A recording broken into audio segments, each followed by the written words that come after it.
A relação que a gente tem com os médicos mudou e mudou muito. O que antes era quase uma ordem, uma obediência cega, hoje virou uma conversa, uma parceria. Vamos mergulhar nessa história para entender como essa transformação gigantesca aconteceu.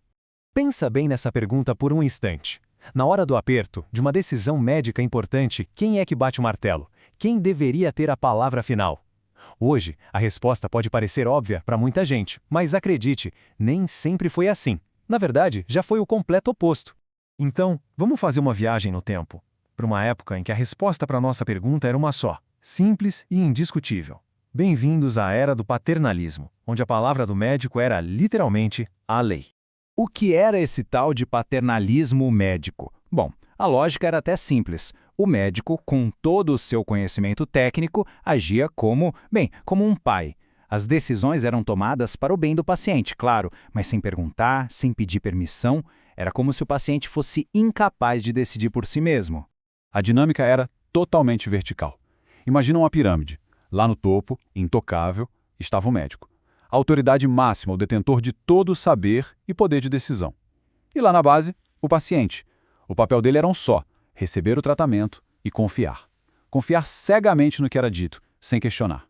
Essa frase, ela resume perfeitamente o espírito daquela época. Apesar de vir, muitas vezes, de uma boa intenção, ela mostra uma anulação completa da voz e da vontade de quem estava ali precisando de cuidado. A autonomia da pessoa, o direito de escolha, isso simplesmente não entrava na conversa. Só que esse modelo não ia durar para sempre, né? Aos poucos, bem devagarinho, as bases desse sistema começaram a tremer, a ser questionadas.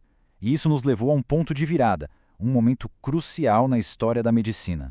Essa mudança não foi do dia para a noite, não. Foi uma evolução, sabe? Impulsionada por um monte de forças diferentes ao mesmo tempo.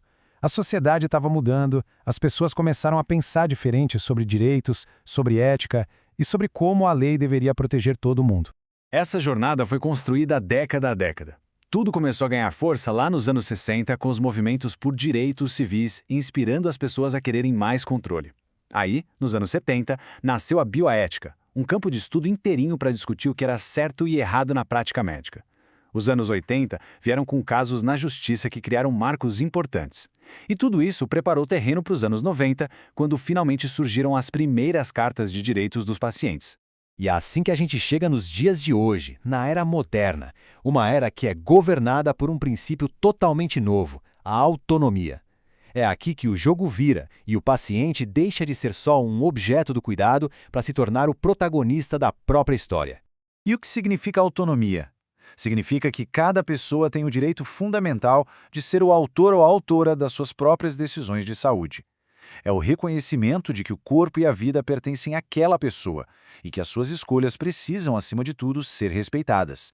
Tá, mas como é que esse direito à autonomia funciona na prática? A chave para isso está num conceito que é absolutamente central: o consentimento informado. É ele que transforma a autonomia, que é uma ideia, em algo concreto, um processo que acontece todo dia nos consultórios de hospitais. Para esse consentimento informado valer, ele precisa se apoiar em 3 pilares essenciais. Primeiro, a informação tem que ser completa, sem rodeios, tudo preto no branco. Segundo, a compreensão. Não adianta nada o médico falar um monte de jargão se a pessoa não entender, certo? Tem que ter certeza que a informação foi captada. E terceiro, a decisão tem que ser voluntária, ou seja, a escolha final tem que ser livre, sem ninguém forçando a barra. Ok, agora que a gente já entendeu os 2 lados dessa moeda, vamos colocar eles lado a lado. Esse confronto direto vai deixar o tamanho dessa revolução ainda mais evidente. A diferença é gritante, né? A informação que antes era um privilégio do médico virou um direito do paciente. A decisão que era unilateral agora é compartilhada.